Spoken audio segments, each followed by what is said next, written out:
Welcome to Level Up. I'm your host Hakim, and this is the podcast where we talk about growth and share some knowledge from some of the most interesting industry pioneers and people who work in hospitality for quite some time. So, my guest today is really a good friend of mine and a really special one, Diego Iglesias. Diego Peñalver Iglesias. You say it right better than me. Having worked together in Citizen M, Diego have a really nice, interesting career from frontline operation, learning development, really taking some interesting roles within the company and also helping people really leveling up, which definitely perfect for the podcast and to share. Welcome to the show, Diego. How are you today? I'm good, Hakim. Thank you so much for having me. I'm really excited for this conversation and to dive a bit into my career. So I had to do some homework and think about a lot of years because I've been working actually in hospitality since I was 16 years old. So that's actually a lot. Wow, wow, this is nice. So actually, this is really nice transitions to my first question. Why hospitality? What sparks, that part in your career? Yeah, that's an interesting one because I actually have a really interesting memory of that first time that I thought about hospitality as a career.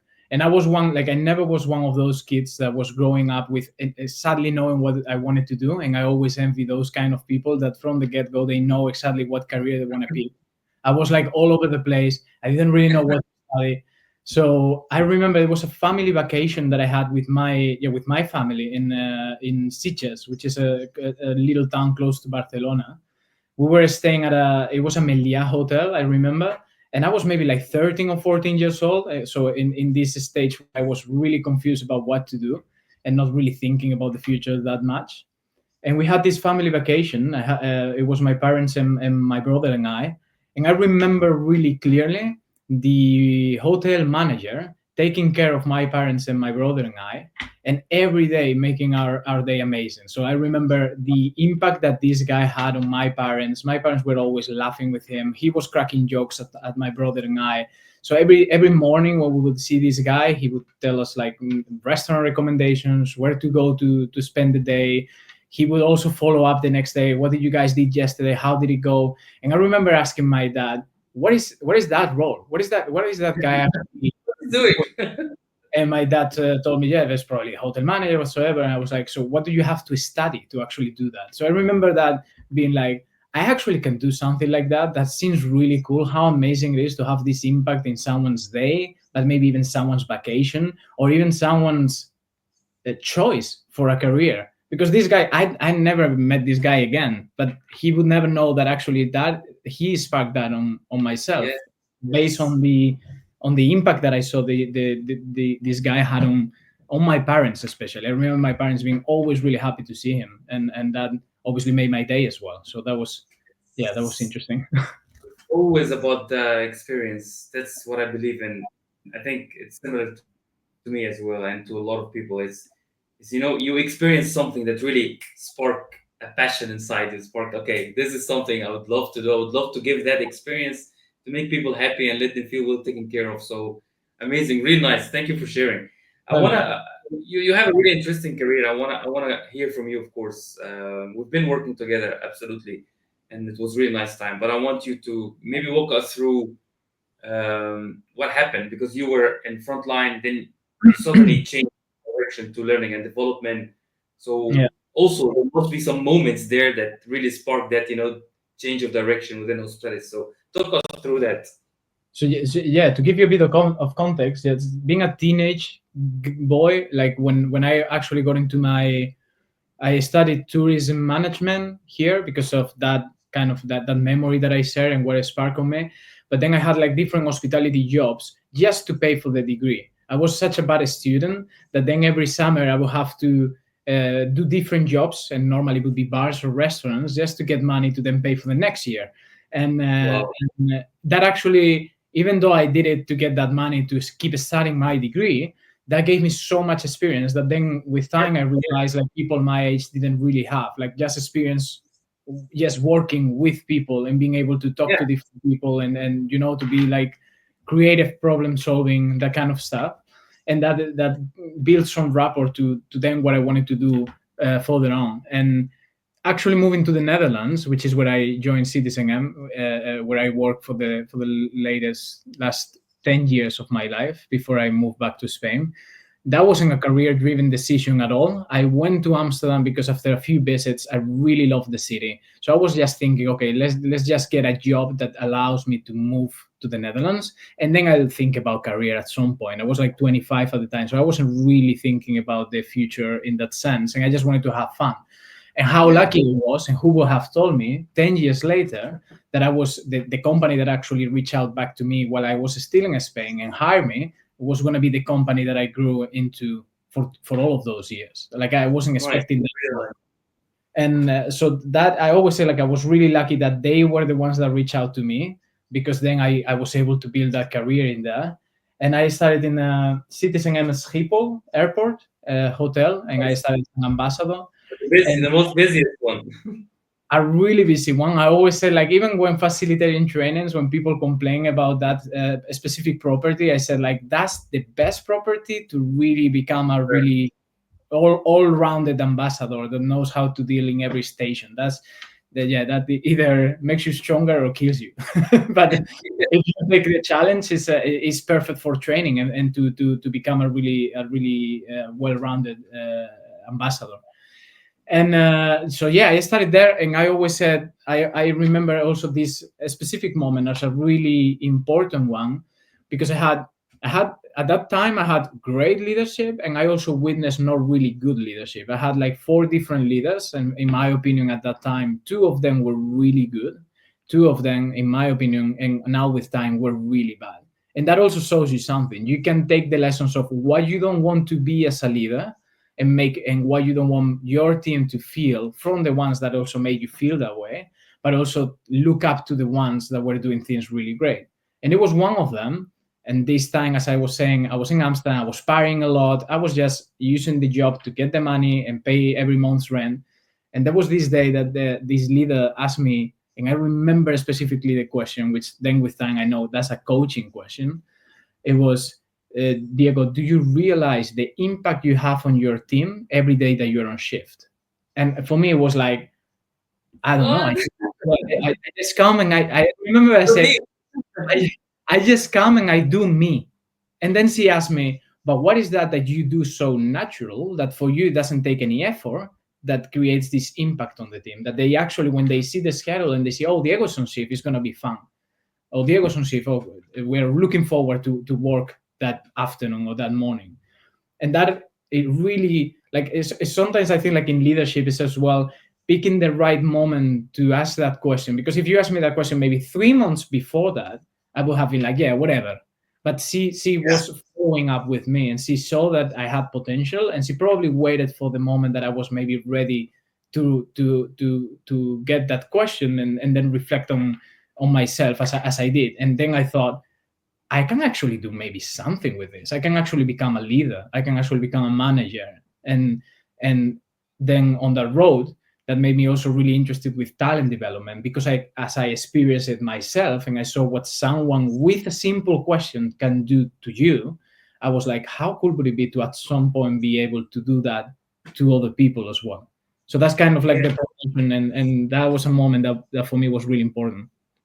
One of these moments that really like highlights your career. I can relate to that, and I'm happy you're bringing the leadership here, because it's definitely absolutely something that drive the force of anybody. So this leadership always gets the most out of you with simple questions. Like this question is so deep that really spark inside you, like, oh, this is something I need to think about. So really nice. And you also, which is you said, then it's really interesting. You kind of reflect on your own path as well. Once you are a leadership, you always make sure, okay, this question really sparked this in me, and I want to make sure you give it back, to your teams, and to make sure you kind of give the same experience as well. Really, really nice. And it's so interesting because it was such a simple question. I remember my answer all my naive, with my naive approach at the time. It was like, I just come and do me. And it's like, that's it's so I felt like it was so powerful, and I tried to do it so many times with teams when I became a leader. It's like sometimes it's as powerful and as simple as making someone aware of what they do naturally, because we don't give positive feedback that often, or at least as often as we give constructive one. And I think it's as important or even more important, because it's like, yeah, if you know exactly what you do naturally, and you can put your finger on this is what I do so well, then you're able to coach that to someone else. If you just do Yeah. things because, yeah, you don't think about it, you don't become like self-aware or self-conscious about those things, then you just give that answer that I just come and do me. Yeah, but what it is you do, just put the finger on it. And it's not about being arrogant. It's just it's so important to know what you do so well as like the things that we all need to improve, and oh, I need to work harder on this. No, but what is it that you already do that is so cool? We're all, yeah, amazing. Everyone is amazing in their own way. It's just sometimes you just need to help people discover what it is and give them that confidence. And I think like if there's anything that we need in this culture, world, society, is a bit more of that. There's people walking Yes, I around do. and not knowing how amazing they are because they didn't have a great leader that maybe pointed out that for them in a way. Yes, you are absolutely right. More recognition, even saying thank you for small little things, because yeah, and sometimes as a leader also sometimes you get busy with tasks or deadlines and stuff like that. But this is really what you said is so true. This is Mm. exactly what you need, what this culture need, what this sector need, and it's maybe a call, a reminder, to all the leaders to not forget, recognize and appreciate the small little things, because I experienced the little things makes a difference. The little appreciation makes a lot of difference and motivate and spark those, you know, um, no, like hidden energy, hidden, power inside Yeah. everyone. Yeah, definitely. Really nice. Thank you, Diego. I know we spoke a little bit about your experience in, learning development, but across global team.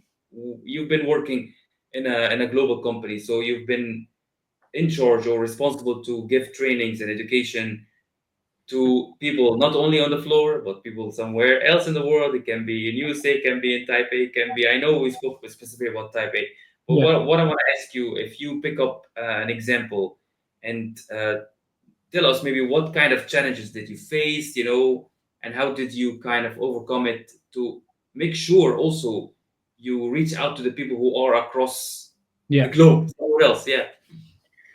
Yeah, man. During my time in Citizen M, I definitely did like some trips here and there, and that was a great thing about working in that company. As you know, like you get to travel, you get to experience different cultures. But definitely, Taipei is probably one of the biggest milestones in my career, and I see it as a kind of a goodbye gift. By the time I actually was given the opportunity to travel to Taiwan, my team and everyone knew that I was leaving Citizen M.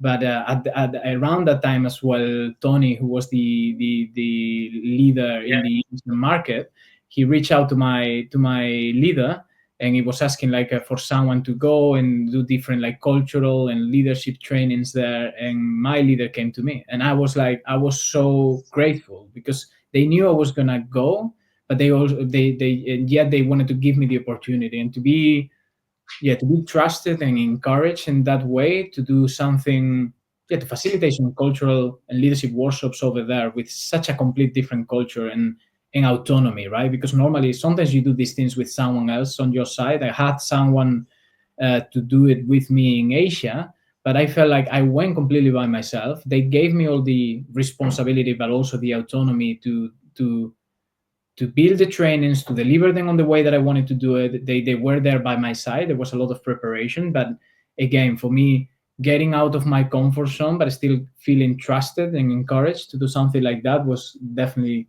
a really special assignment.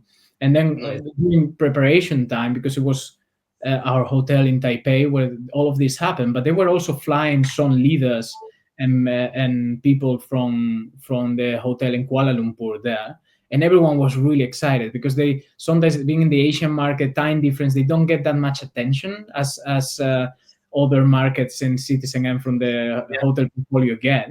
So for them to have this guy from Europe that was gonna come, and there was a full week of learning and development stuff, which everyone sees as the kind of fun and cool stuff. Everyone was excited. They were making a huge event out of it, that which made me obviously really nervous. It triggered the imposter syndrome that we all have, and I was like, "What am I gonna do going there? What are they expecting?" All that stuff.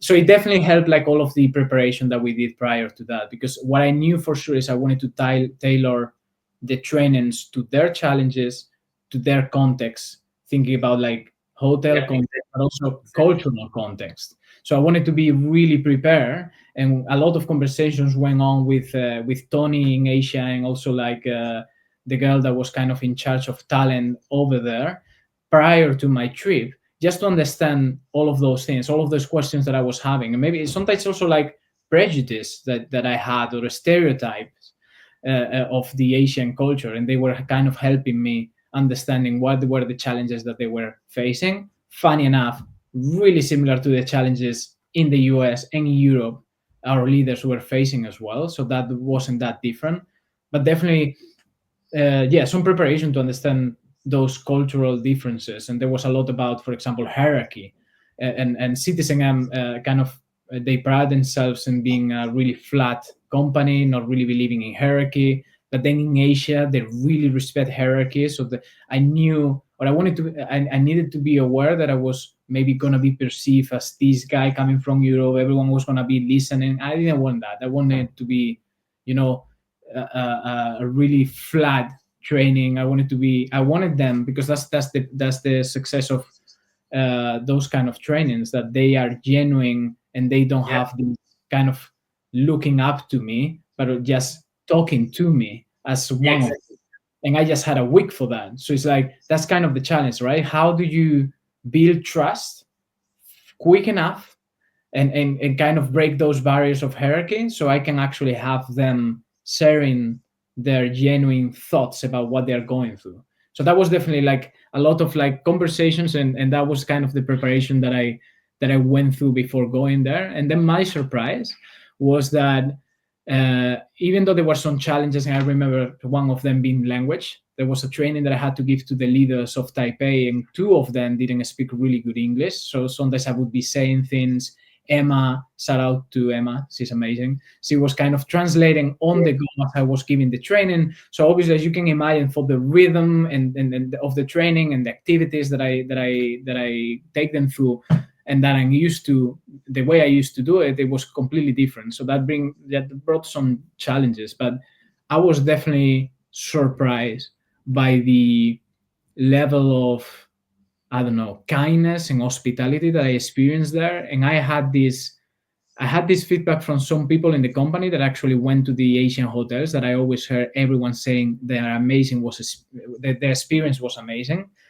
And I experienced the same. It still stands to this day. My experience in that hotel, in terms of like seeing things from the point of view of a guest, is probably one of the best hotels I ever been to.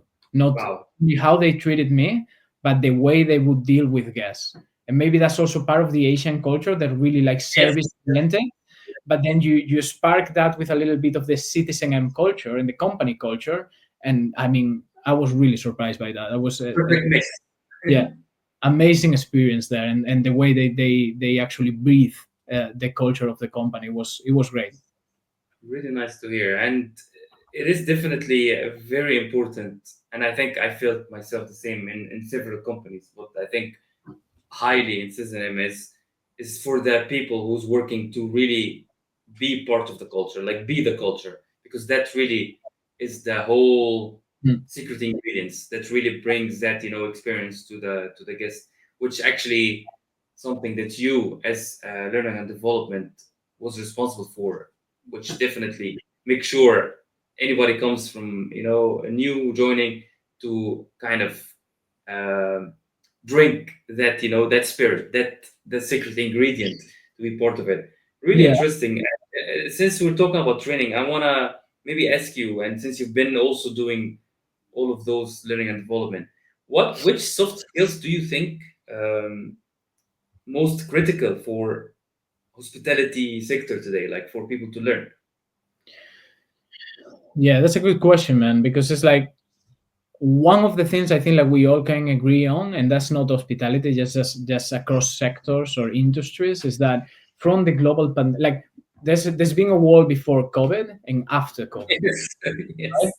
And I remember when we were in the hotels, people were saying the new normal. There's no new normal anymore. It's this the uncertainty is the norm from now on. So how like to think about how that actually affects leadership in hotels or in hospitality, but also in other industries. How do you lead teams in a time that as a company it's just so difficult to predict what's going to happen in the next we used to do it, right? What's going to happen in the next 5 to 10 years, and now I think companies are shrinking that because it's just virtually impossible to have those long-term goals and be really accurate with depictions of what is going to happen. No, So no. I think before COVID it was really important as well, but now more than ever we love this concept, and we love this concept in Citizen M, and everyone talks about emotional intelligence. So I think when we speak about soft skills, that for me is paramount in what every leader should embody. Is really deep understanding of what emotional intelligence means and how that ties into social intelligence. So especially if you Really? think hospitality, that's all about it, right? Social intelligence is like what do you use, like the way you use those tools that you have in your interactions with other people. And sometimes as a leader it's just to get something out of people, which sounds a little bit manipulative, but it shouldn't be that way. It should be on their own terms, because if you understand emotional intelligence, you understand yourself, you understand your triggers, what are you good at, what are you not so good at, and you then understand and you are able to empathize with what someone else is going through. So if I think about leadership, that's definitely a this soft skill that every leader should really I was gonna say master, but you never really master emotional intelligence. It's a lifelong work, Yeah, it's a learning path. Yeah, definitely. because you're constantly changing as well, so you constantly have to be assessing those changes and who you are now, and kind of have this level of introspection to become a really good leader. Another one that I think, and we used to talk about this a lot in learning and development, with especially with new generations, is resilience. I truly believe that's something that Love maybe, that. I don't want to be really judgmental, but I truly believe it's something that I've seen new generations not being so good at, which I feel maybe our generation or our parents or generations were really good at, which is being Yes, resilient. And especially if you think about the world that we live in now and how crazy it is, and the fact that we're constantly checking news every day, and if you really put your heart on it, it's really depressing. So and yes, yes, absolutely. there's no way out of it. So you just need to accept that that's coming. And how do you become resilient through all of that to keep of achieving your goals and keep on living day by day and doing the best that you can, where you're being bombarded by so much negativity. So I think like when again in hospitality, when you're working with teams, when you're being a leader, adaptability and resilience is should be think about I soft love skills that. should be key as well. I Uh, love this. I definitely think they connect also with the emotional intelligence somehow, because of course once you are conscious with your emotion intelligence, then you can really focus and build that adaptability to whatever situation comes in, and also the resilience. And back to your point, we live in a crazy world, a lot of crazy things happening around us. So if you really want to stay focused, of course you really need to think of your own emotions and your own consciousness around your own career, your own path, and everything else definitely is yeah. gonna impact as well. So Yeah, really, really nice. I was gonna say as well, because it is like you made me remember this effective communication and transparency. Because especially thinking about our industry, hospitality, and as a leader, would be, I think it would be stupid and naive to think that all of those things that we're talking about is not affecting your teams. Especially if I think about Citizen, and we have really young teams, like really young people, and you, I guess, like as a leader, you want to create an environment where people actually feel safe to vent and to have this psychological safety, because you cannot really expect your teams. If you expect transparency, and we used to say this in Citizen, oh, you can be yourself. We hire you for for you to be yourself, that comes with a whole package of things. A lot. It's like, and in this crazy world, people get affected by these things. We have people cross-culturally. I'm speaking cross-culturally. You have maybe someone in your team that is from Ukraine, right? Yeah. And you have people from all over the world. So it's so important, I feel like, as a leader, to create this psychological safety and encourage people to have those conversations and to bring those worries and concerns to work. Find the right space to actually talk about it, because that's also important. And Yeah. that to one thing that came to mind, something that I constantly seeing throughout those trainings. A lot of our leaders in Citizen, and I'm pretty sure in a lot of companies, were struggling to find the balance between being real caring, but still we are not an NGO, we're a company. So we want to be real caring with our teams, and yet we need to get job done and Yeah. work. Yeah. It's like how to play, Do tell. yeah, how to play that balance right, and understand that sometimes people might take advantage of your kindness if you are too kind of a leader. And so how to play that balance right is obviously social intelligence, but it's definitely throughout the years that I've been given the leadership trainings in the company, I heard from our leaders that being maybe one of the biggest challenges, like that overarching theme over those years.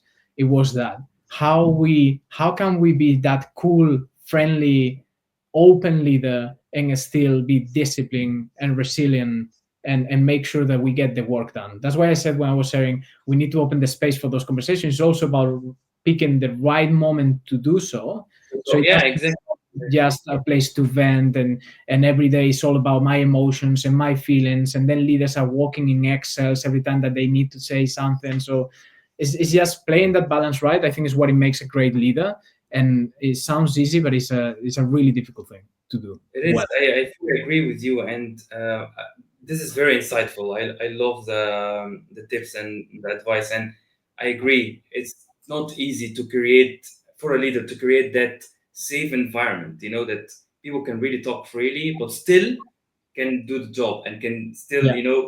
motivate it and still can serve the guest and give that customer, give that culture back, and also not as a leader, as a person who's working as well in the team to also experience that safe environment where you can speak up, where you can, share some ideas and, challenge your leader and ask questions and stuff like that. So really, really nice to hear. Yeah. To the leadership, because you were talking about the leadership, and of course you have supported emerging leaders within CSM. What are the main leadership gaps you kind of tackled? Yeah. So I said I spoiled one of them right now, but it's like definitely one of the I deliver different trainings, but in my role I was taking care of mainly one that that was keeping me busy most of the year, which is, maybe you heard about it, because it's like such a great program that we have. It's called Future Stewards. Yeah. And every ambassador that wants to become a leader, or every external hire that has to become a leader in any of our hotels, they have to, or if they don't do it yet, they will have to go through this program. And that's one of the kind of like the secret recipes of Coca-Cola, but in Citizen M. And I was so happy. Like, that was another moment. I was, as an ambassador, attending that program back in the day when I became a leader, and I remember being in the seat of the leader and thinking, oh, one day I want to do what this guy is doing. And I ended up being in that seat, Yes. those trainings to the teams in Europe. And that's like a little baby, right? Andrew, who was my leader, gave it to me, and then I was taking care of it, and then you pass it to someone else, and it is beautiful program that's really insightful, really deep. And so basically I was taking care of that throughout the years that I was in L&D. So obviously I don't remember how many of them I did. Maybe I did like close to 10 of them. You would Wow. see overarching themes. You have leaders from all over Europe, all different places, during so many different years, with many things happening in the world as well, and many challenges in the hospitality sector. But still, you would see things that keep on repeating, and that was so interesting, because it gives you an insight into so many things that then are so interesting to bring to your leadership team, bring to the hotel managers, and be able to share from a non-biased perspective what are actually the challenges, what are the things that we keep on failing on, and or maybe failing on, or not maybe finding the way to tackle them. And one of them, it was that balance. Citizen M, as a company, we took so much pride on being really caring, and in the hotels. And I think it's something that changed with the generation. When I joined Citizen, it was slightly different, but we kept on hiring younger and younger people. We would see that. We would see that our really, how to say, really kind leaders would be sometimes taken advantage of from their teams for their kindness. And sometimes at times where you have to be more assertive, where you have to instill more discipline, where you have to take to bring accountability to the team, and responsibility, our leaders would struggle a bit more with that, because it could be seen in the light of more a manager and not that much of a leader. Or the cool things, Yeah, yeah, and we used to make that, like, do this exercise with them in future stewards, where would be exploring a leader, a manager, a future steward. What are those roles mean? What are those roles mean? And what are the differences? And we would ask them, it's a kind of a cheeky way, right? We would ask them, are you more a leader or a manager? And the right answer is, you're both. And there's, like, we all have, culturally speaking, we have these negative connotations when we hear manager, and the positive ones when we hear leader. But leader. as Yeah, it's always, yeah, Exactly. But as we would say, we would call a steward, as a leader in Citizen, and you have to be both. You shouldn't be shaken when you have to give more directive orders, or approach, or take a more directive approach to tasks with someone that maybe is new and that it needs exactly that. And also, don't shy away from being vulnerable and sharing your vulnerability, which we all tie that more into the leadership role. But it's just, it's situational, and yeah, they need to understand. And that's what we're exploring on those trainings, and what I've seen being a gap over the years, that is about playing that balance right. And again, it's not easy, but probably every one of them, if you would think about someone that was really impactful to you, that person, I'm pretty sure, wouldn't be afraid to call you out. I'm sorry, call you out on your bullshit. And yes, sometimes, yes, of course. yes, Yeah, it is. It is. It's not calling you out. I think from my own experiences with the really leader that really impacted me, it's always about challenging. Your team, challenging them, and because when you challenge them, you get the most out of it. If you yeah, always nice, and yeah, it's important to always be kind and nice, but also it's important to push them to develop, to grow. And how are we going to do that is by challenging them and really kind of, put them in a difficult situation and see how they react, because it's going to happen anyway with you or with a guest, with a complaint, with a. So it's always, start from the source and you really learn across the way. yeah. And it's like, it's interesting because, and that's why I was using that as an example a lot with people. When you will have those leaders and they would be sharing how worried they were sometimes to give constructive feedback. I'm really worried about their reaction. I'm really worried about how they're going to take it, because that's another thing that we've seen over the years, and especially recently. It became clear to me that our teams were way more sensitive than they were maybe 10 years ago. So our Yes. leaders made the mistake of Yeah, yeah, yeah. sometimes literally walking in eggshells. And as a leader, you cannot have that feeling, because there's no way that you will make someone grow if you are constantly afraid of how they're gonna take your feedback. You need to take responsibility of the way you deliver your feedback. But after that, if they get annoyed by that, that's their responsibility. And you need, like, as a leader, you need to make a distinction, because if not, you're constantly scared. Oh, how do I share this with him?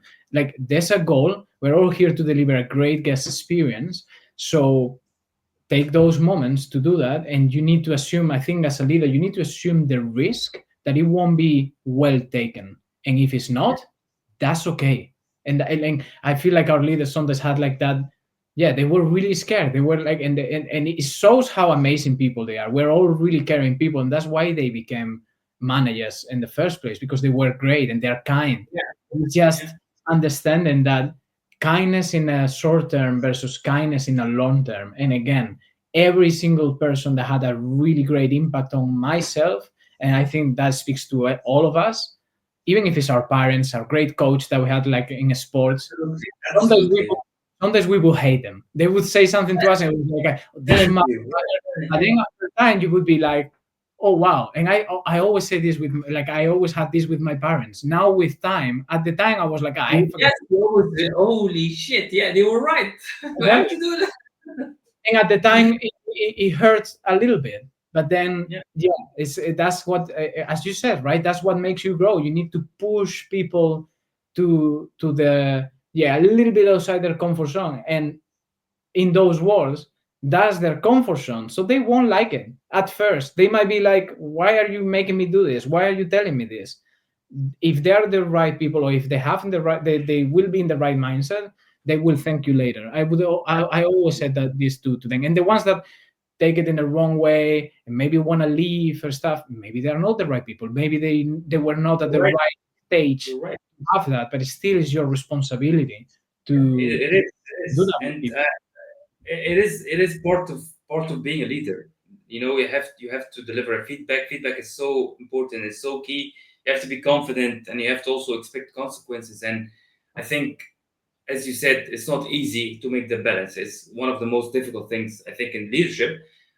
But if you, that's my opinion, if you as a leader start from the beginning of that relationship as a leader with full transparency on where where are the limits, where are the points about challenging, about motivations, about doing the job, about also being kind and being open. And if you set up those from the beginning and be transparent at all the times, Yeah, with all the time feedback, positive and negative, you will not reach to that stage when you are scared to share.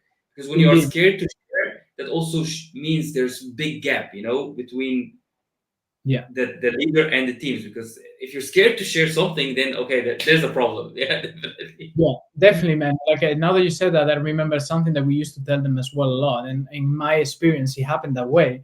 It's related to what I said about positive feedback, and really take the moments to appreciate someone for what they do so naturally. Or when you give positive feedback to someone, it's like, oh, I just doing my job. Okay, yes, but you're doing fantastically. So it's like it's kind of like depositing positive emotional rapport in your bank account. To them, Yes. the day that you actually have to say something that is not that nice, it will be received nicely because they know you do also take the times to appreciate things. If you're constantly being the manager that just giving negative or constructive feedback, it will always or most of the times be taken in the wrong way. But if you play that balance right, and as an ambassador, you are like, oh, Diego just gave me some shit for this thing I did. But hey, Diego also yesterday congratulated me, or Diego also like took this moment to celebrate with me. Like people feel that balance when it's given to them. So it is Yeah. all about taking the moments to do the right thing. So then you show yourself in that light. So then when you have to do or give something more constructive or maybe more negative, even though I don't like the word negative, but you know what I mean, people It is true. they don't want to take it that heavily because they know you take the times to also appreciate. So that's so Yeah, important. It's so important to pick the moments to also celebrate. It gives you also, absolutely. in a strategic way, it gives you also that right to then be a bit more assertive when it's needed. You as a leader, and in any role in life, even with your parents, even with your kids, even with your partner, you have to build credit so you Yeah. can be able to share feedback confidently and not scared. And this credit definitely comes from, like what you're saying, appreciating the good achievement, the nice moments, the small tasks. And I think this is something, I think, in hospitality and maybe in other industries is not really balanced, which is sharing for the positive feedback. Because you might have somebody who's doing his job, doing it so well for so long, and then this is the expectation. You expect that he is doing that for so long and he's doing it, but also that requires an effort and require somebody to be resilient and be consistent. To stay Yeah. giving the same and same without dropping, and that's appreciate the person on, even if he's not doing like crazy milestone things. But managing his own responsibilities in a way that is consistent, resilient, and accountable. That's something that is shouldn't be just the expectation. Okay, yeah, I mean, you're doing your job. There's nothing else. But you always have to find those right moments to really celebrate success and appreciate the work that has been And done. Of course, so culturally speaking, and that's why like I keep on pounding on this, is so important, and I think it's something that is so missed also with younger generation. There's so many of us, and back in the day I would put myself in those shoes. So many of us that walk around feeling hurt for whatever happened in our life, and that sometimes just a word of encouragement from someone is so valid. We take things for granted so much, and I truly believe, and I used to share this a lot with the teams. Gratitude is a secret for success in the long run, but also in day to day. Just being grateful absolutely, for what you have, absolutely. and stopping at some points in a disciplined way or introspective way, not take things for granted. So as a person to live your life, but as a leader is the same. So don't take whoever is doing a great job for granted, because that's also what makes people sometimes leave companies. Yes, We take for yes. granted the ones that are absolutely amazing. We don't dare to tell them. We're so busy working on the ones that maybe are not performing that right, and we're missing the plot with the ones that actually are doing a great job.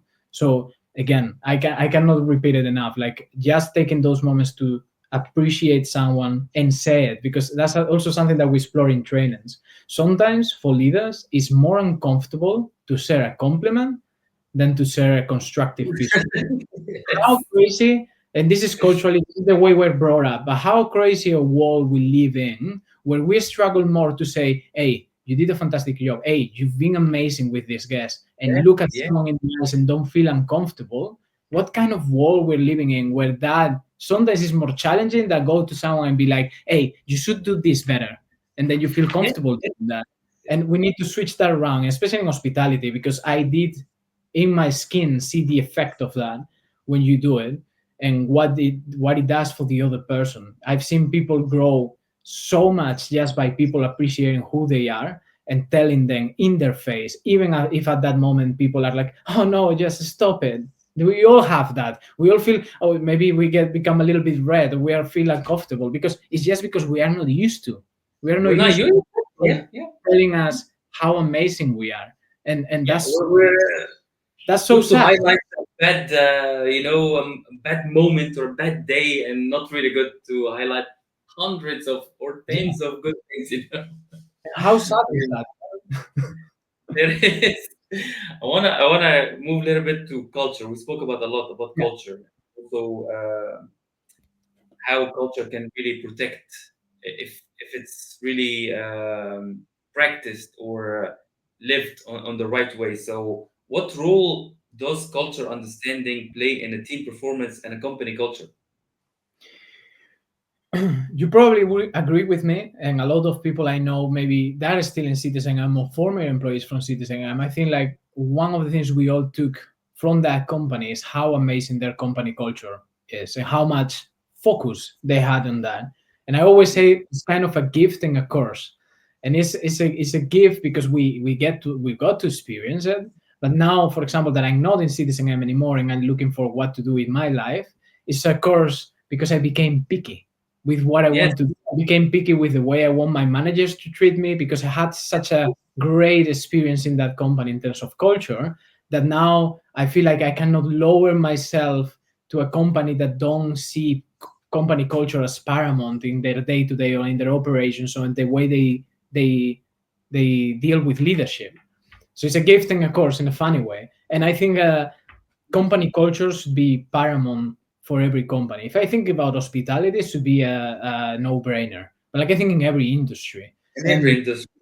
yeah, it's embedded in the way you do things, and it should be like you want your teams to feel seen and heard, but also to feel like they belong to something meaningful. And especially in this culture, like in this world, crazy world that we're living in, younger generations, we all want that.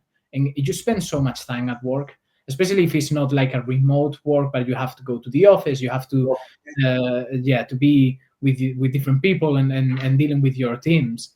everyone wants to feel they belong to something meaningful. So when talking about hospitality, which is the business that creates and delivers experiences to people, that can only be done in a great way if you feel that way yourself in the company that you're working on. And I remember one of our leaders in L&D would say that culture is like when you it's like crossing a border from a country to a different country. You know you're in a different country because it smells different. You hear different because they speak a different language.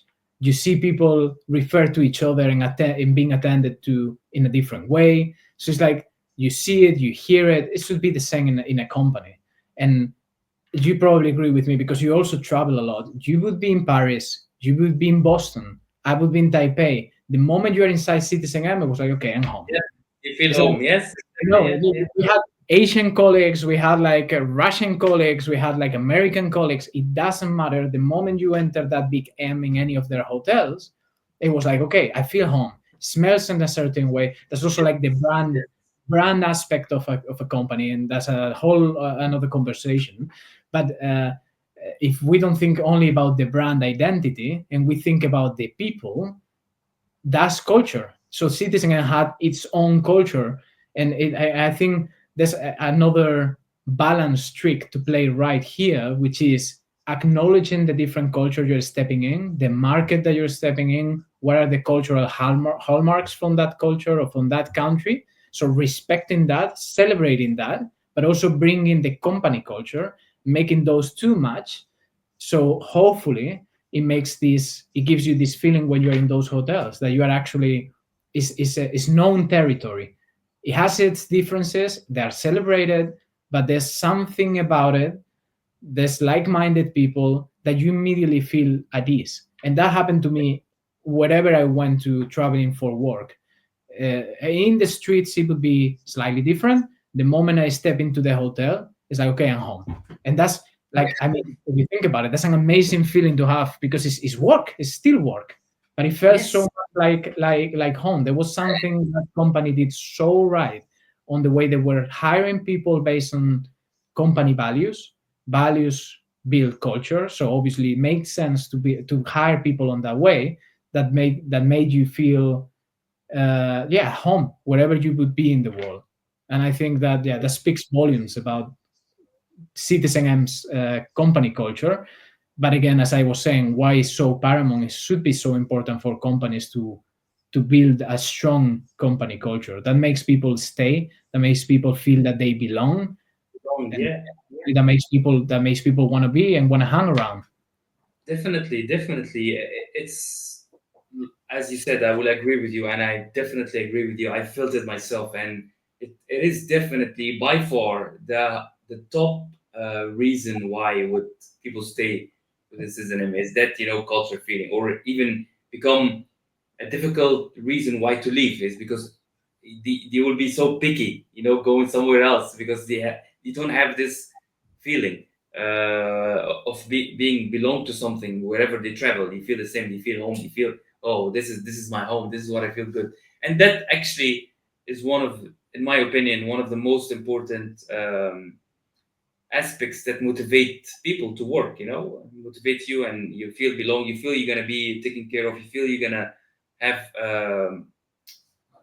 the freedom of speaking up and also growing whatever you do and really reaching to anybody. So I feel the same way. Do you think this is gonna change with the recent transition with Marriott? Do you think that's gonna affect the Citizen M values and culture?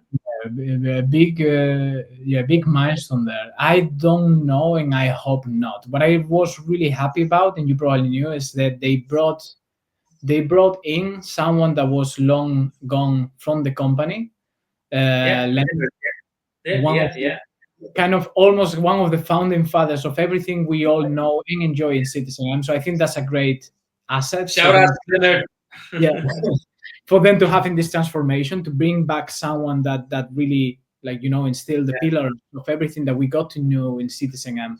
And there's enough people still in the company. Shout out to my former manager as well, Andrew Simons. There's people that know and breathe everything that made Citizen M so beloved by all of us. So I really believe in the power of the people that are still there, and to yeah, to drive this change, but with those pillars in mind. So hopefully it doesn't change as much. So Yeah, I of want to course. be an optimist. I want to be positive about the change and thinking about the positive aspects of it. And also, such big news for Citizen and for the hospitality world as well. But like, I feel like sometimes when you become a bit negative with those things, it's like I feel sometimes it's a lack of accepting what it is. And if you climb the corporate ladder, that's just the next logical step for any Yeah, startup, for any yes, small boutique hotel company that wants to scale up. You need to join the big guys, and you need, if that's your goal, if that's what you want to achieve. And I would say even in capitalism, it's all about that. So sometimes just resisting to that idea and wanting to clinch to the past and to what was known for you, the comfort zone again, is what makes you maybe feel, yeah, scared, or maybe feel disappointed for that decision. I think it's just part of the world we're living in. So yeah, let, yeah, let's yeah, let's yeah. focus on the positives and think there might be amazing things that come that way. And if you are not on board, which is, this is another leadership kind of thing that we were sharing a lot in Citizen M. If you're not on board, just step out. No one is forcing you to be somewhere that you don't need to be. And it's Yes, so painful for yourself and for the people around you if you're doing day to day something that you hate or that you secretly hate. yeah. Oh, this is so toxic. No, That's no. toxic, that's poison. And I mean, I'm talking to someone that is also, you're starting your own thing. There's so many of us former employees from Citizen M that want to do something of our own, and that probably left at the right time. I always say that as well in Citizen M. If you, one of the best advices that I got myself was, sometimes is was really smart in a company is to leave at the right time. What, The like, right time. you feel loved, and you enjoyed what you did, but you know it's time before you become this, yeah, resentful employee. We've Yeah, seen yeah. a lot of those. We don't want to be those. So No, this is the I right time agree. to find something else. Definitely, and this transition is absolutely positive. Just to think about it from Marriott side, like Marriott is one of the top leading hospitality company out there. I've been working with them also for quite some time, so I've been part of Yeah, their culture as well, which is really great. But you will never, make this transition if SysNM was not sort of taking a portion of the lifestyle travelers, which is absolutely true. SysNM was able to build that unique, category of experience, digital experience, and yeah, lifestyle modern travelers. Absolutely, Merit was like, okay, let's take that portions to us as well. So, which is gonna have a great impact to Citizen M loyal travelers because now they will have Bonvoy coming, I think, soon. So they will have all those upgrades and access to lounge and stuff like that, which was not the case in Citizen. But yeah, it is definitely possible, and I agree with you. It's it's always like this, right? In any job, if you don't feel you're motivated, and I think I relate to this in every single job I had. Once I woke up and I didn't feel motivated to work, it's time to leave. It's always yeah, like that. It's time for you to leave, and you have two people, some or two kind of people. Some people, you can just stay doing what you're doing, but along the way you will hate it, and it will affect your energy, it will affect your time, and it will waste actually your time. Or just step out always from your comfort zone and go to the discomfort zone. I think this is something I'm doing right now, but it's always surprising how good you can do in your discomfort zone. Of course, it's not in the beginning. Of course, it takes time to build, but once you realize, okay, yeah, I can do that. I always remember this quote, and it really changed a lot of things in my life. You can work for somebody to help them build their dreams, or you can yeah, build your own. So you can choose. It's your choice. yeah. It's Nice. funny, it made me think about something we spoke about the last time that you and I spoke about, which is that trap that we all, or a lot of people get into this trap every now and then, which is the space where you are not fully passionate and using your full potential, but it pays the bills and it's quite nice. So it's It's not bad enough comfortable. to give it. Yeah, It's comfortable. That's such a trap because that doesn't serve as a motivation to do something different. But at the same time, you see that you secretly know that you could do way more than that, but it's just comfortable. Just being yes, there, it is. yeah. Is that I'm pretty sure that it's killing so many dreams. And sometimes, Absolutely. And listen, it's not for everyone. Huh? Some people yeah, that are good for that. You wanna be. They don't wanna have this challenging or instability or discomfort or have to do this, have to do that. Of course, some people it's not for them. But I think what I always strive to do all my career, even working for somebody, is always try to believe in my own dreams and believe in what I can do, and also try to help people to do their own things. And I think it's perfect time for me to kind of showcase that on real life. But yeah, it is scary. It is not stable. It is, but yeah, it's a choice, and definitely it's something we all have to at least once in a life in your life to try it out. Because if you didn't even try exactly. doing something, then yeah, it's waste. Yeah, definitely. There's like there's this quote: "It's better to regret for what you've done than for what you didn't do." That Yes. sticks with me so much, man, because it is true. It's like I rather regret, oh, at least I tried, instead of like, oh man, I should have done that. I should have taken the chance. Yeah, yeah, definitely, definitely. It's all about your mindset. It's all about how you really protect your mind, especially in this world we live in. You gotta really protect your mind, and you gotta really make sure you're yes, being part of whatever happening and being part of a company or a team or a family or whatever, but also make sure you're also focused on your mindset and practice your mindset and give time to your mindset, because we always get busy with life, waking up, going to the job, doing this, coming back, going to a family, going to friends, but you don't give time to your own mind and practice this mind, because this is really the engine, it's here. can, can I actually do something bold and ask you a question, as you are like now Yeah, the of course, this of podcast course, of course. of How do course, you love that. what kind of like do you how do you do that? What kind of tools do you use, or what do you do in your day to day to work on your mindset? I think it's really, really good question, and I'm happy to share. Very important thing that I will start with, and this I've been hearing this since I'm a kid from my parents, and it's so true. It's always about your the healthy brain will live in the healthy body. Will only live in the healthy body. So Yeah, first things first, you gotta really take care of your own health, your yeah, own body. yeah, So you gotta do a sport. You gotta yeah, do something that really motivate you, or a hobby. And absolutely, this is critical, because when you take care of your body and your health, you will automatically feel good, and automatically your brain will feel good and will start to give you all of those ideas and inspirations and things to do. Also, another thing that I used to, I'm not really consistent with it, but I definitely will start now that I have the time to do it back, is meditation, and really try to, you know 5 minutes, and it can be any time, because we all the time try to give excuses to ourselves, like, oh, when.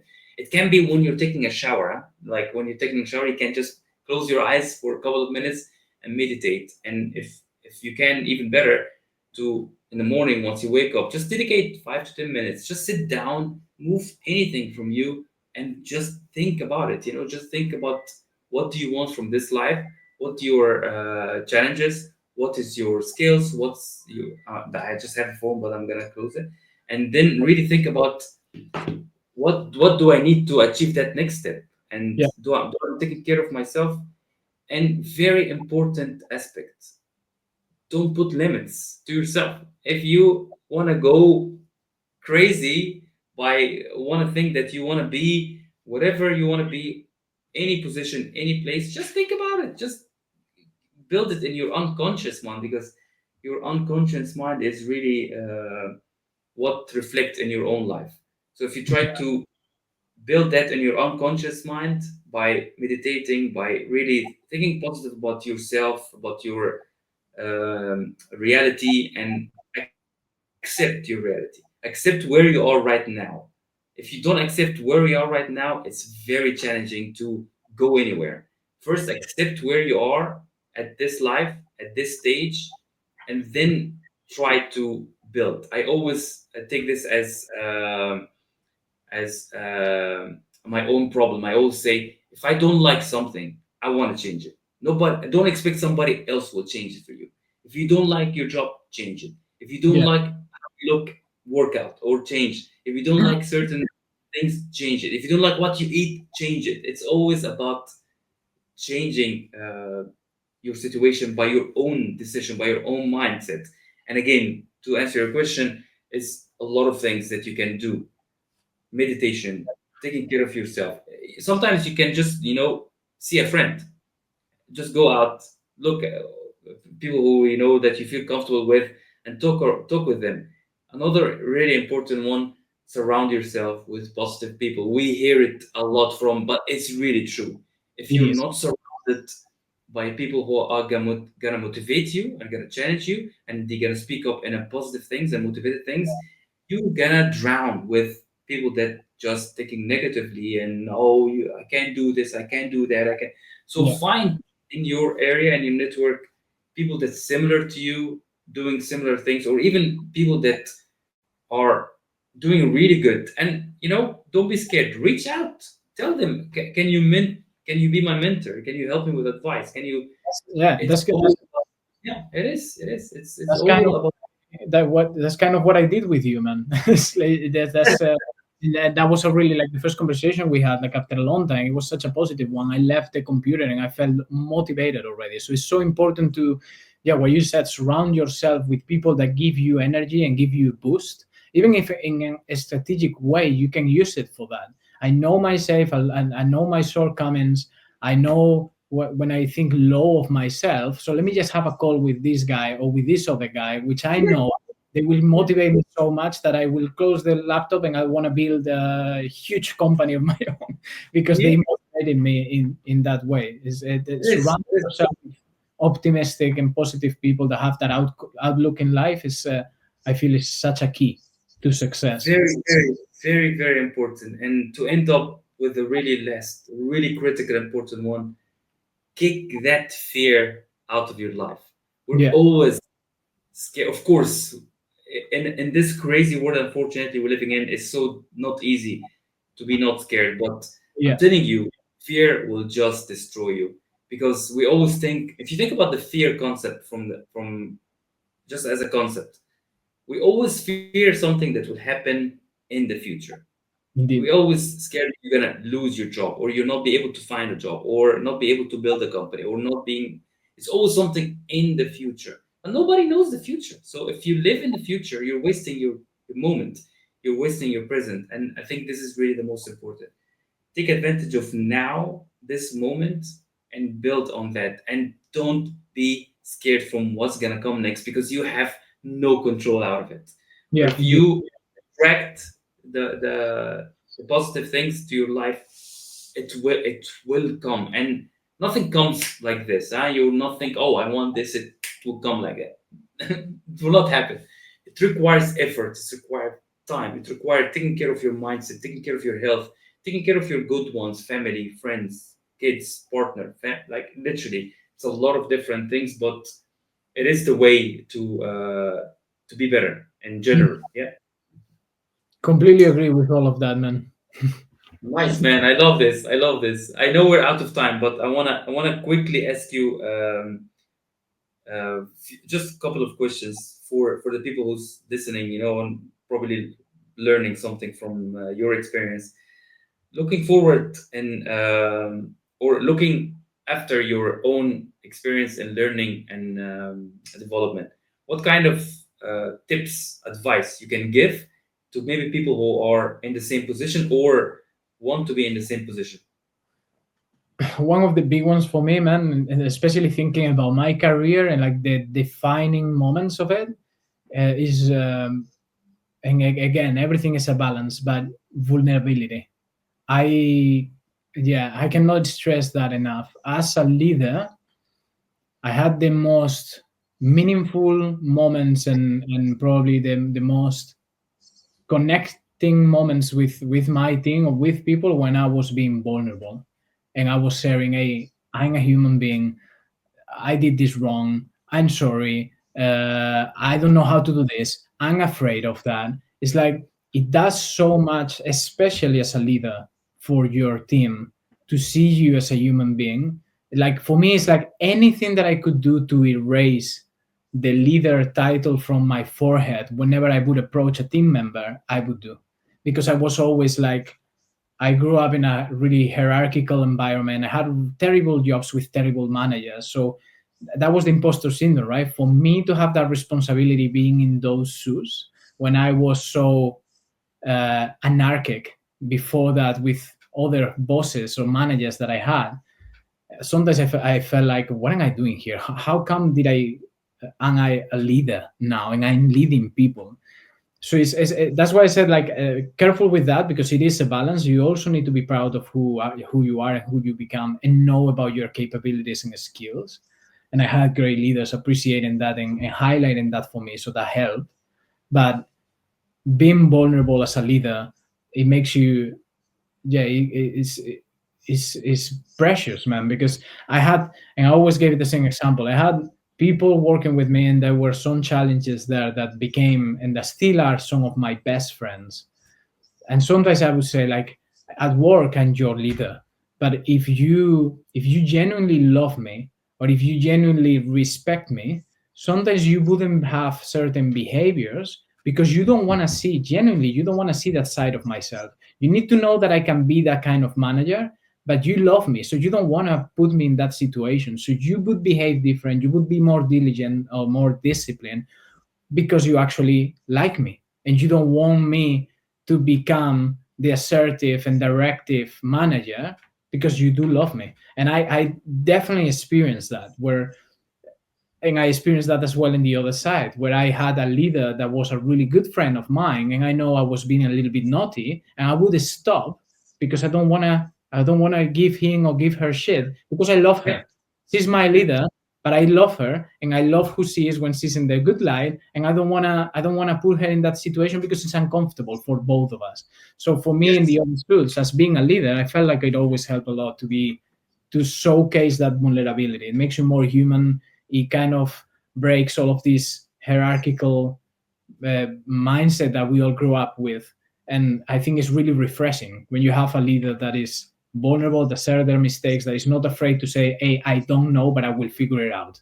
Or I need your help. Or how do you do that? That's pretty cool. Like that also gives, that's not the, it's not the positive feedback per se, but also as a leader to come to your team member and be like, that's amazing. Can you show me how to do that? Oh my god, that makes so much for the other person as well. It feels useful. You feel like, oh my god, my leader doesn't have everything figured out, because we all grow up in this world where we think if you're a leader or a manager, you have everything figured out and you have to give that kind of impression. That's old school, that's so outdated. That shouldn't be the case for leaders these days, especially if you think about, yeah, everything we've been talking about, human centered leadership, which is the leadership that we should all, yeah, strive for. Yeah, yeah, fully agree, Diego. Any books that you recommend reading?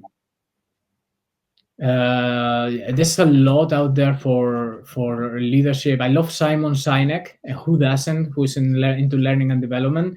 But I'm gonna give you one that is funny because this is really my style. It's a really controversial figure, but I don't really care, so I'm gonna give it to you anyway. The guy is a clinical psychologist. It's called Jordan Peterson. Really controversial, but he did write a book. I know him. One of his first books is 12 Rules for Life. So this is not maybe that much about coaching, but it's about leading yourself. And I truly believe, like, if you are going to be a leader, start with leading yourself. What are the tools, the disciplines? That's why I asked you that question, right? What do you do to have that mindset? Everything starts with oneself. And for Yes. me, that book changed the way I approach so many different things, and it definitely helped me so much. There were two books for me in my life that were defining moments. One was The Power of Now by Eckhart Tolle, Yeah. and the other one was and completely different. The other one was Jordan Peterson, 12 Rules for Life. The Power of Now, more introspective and maybe more spiritual, but one in my mind cannot live without the other. Jordan Peterson being more disciplined and the tough side of actually living a good life. So one is Yeah. more tender, the other one is more directive. And for me, Sure, yeah.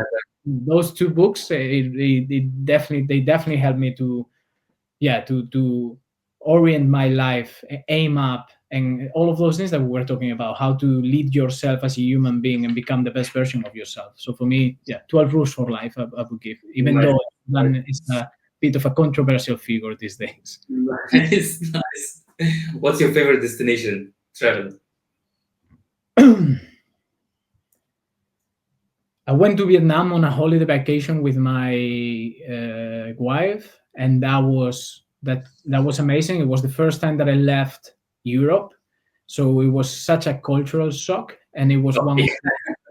it was one of those trips. We were there for like 3 weeks, and then at some point we wanted to go there and move there, but then COVID happened, so that dream never came to Oh my fruition. gosh. Um, yeah, man, that changed my perspective on the world so much, especially when we think about the Occidental life and Oriental life. When we think about here, we have in the West, we have everything figured out, and we kind of talk about people in Eastern cultures a little bit above them.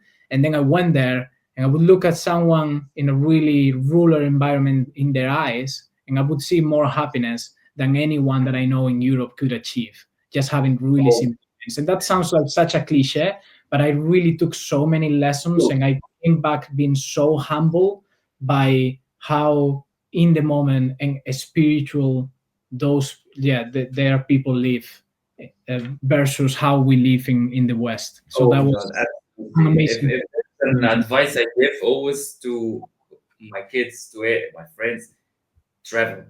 It gives you so much, you know, knowledge, Yeah, experience different cultures, but most importantly, exactly what you said, you appreciate what you have, whatever you are, because you see other people's lives and you see other people and different cultures, and definitely travel as much as you can, because this is really the most blessing we have in this life, in this world, and it's not easy nowadays, of course, but yeah, do your best. Diego, this was really insightful and enlightening conversation. Really, thank you so much for your time today and sharing your knowledge. And what's next for you? thank you, man. Like it literally flew in front of my eyes. I cannot believe that we spoke for over an hour. Yeah, it is. It went fast. It went fast. What's next for me, man? Good question, because I'm trying to figure that out. Yeah, I'm trying to figure that out myself.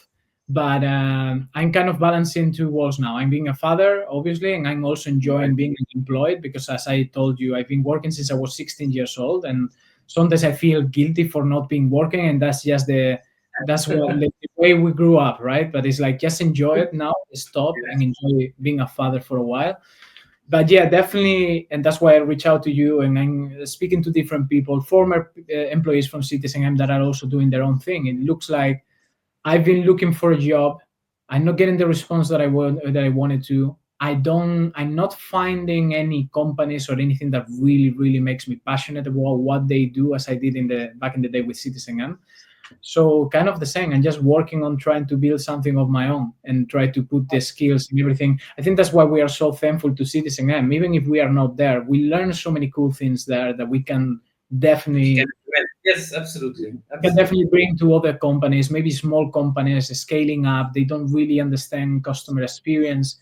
They might not understand leadership or how to, lead teams in this day and age.